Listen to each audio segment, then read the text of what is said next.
Ancient texts describe a vast kingdom of gold and stone resting beneath the Arabian Sea. This is Dwarka.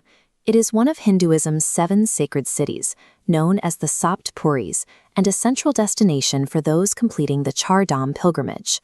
To find Lord Krishna's earthly kingdom, devotees must undertake a physical journey, a parikrima, that moves from the city's modern heart out to the ocean floor.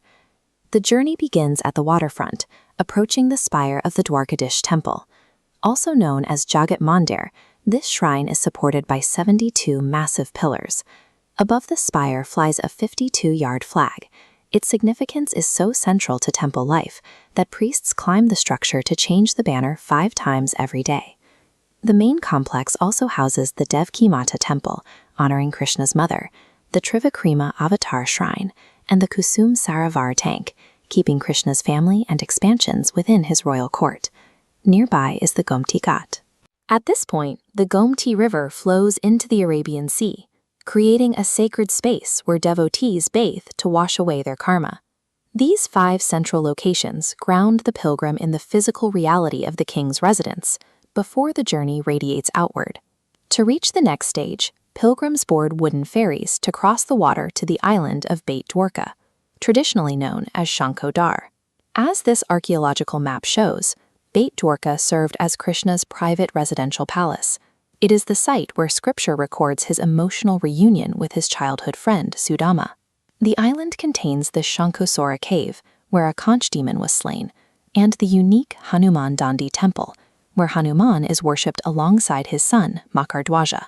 The journey continues past the Kasturba ashram to the sands of Madhavpur beach, the site of Krishna and Rukmini's marriage.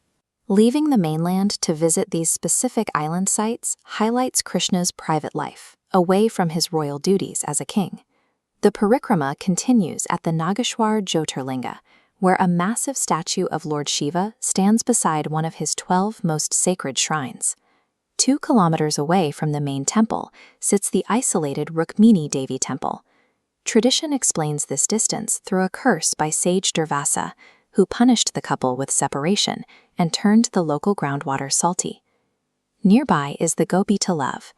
This lake produces Gopichandan, a sacred yellow clay formed from the devotion of the gopis, which pilgrims use as tilak.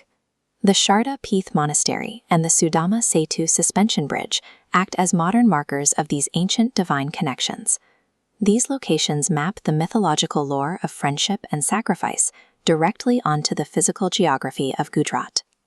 The city's outer perimeter is defined by sacred water sites like the Panchananda Tirtha, the Chakra Tirtha Ghat, and the Durvasa ashram.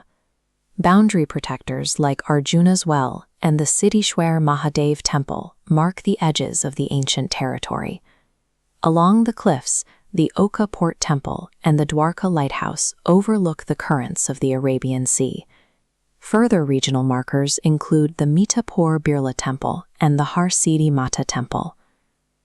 The land-based journey concludes at Bhalka Tirtha, the location where Krishna was mistakenly shot, marking his departure from the world. The vast distance between these 25 sites illustrates the enormous footprint of the ancient city described in the Puranas. The Srimad Bhagavatam claims that immediately after Krishna's departure, the ocean rose to swallow Dwarka. This survey map of the coast reveals that the Archaeological Survey of India has found physical proof of a 4,000-year-old submerged city right off the shore. On the seafloor, researchers discovered these massive stone anchors.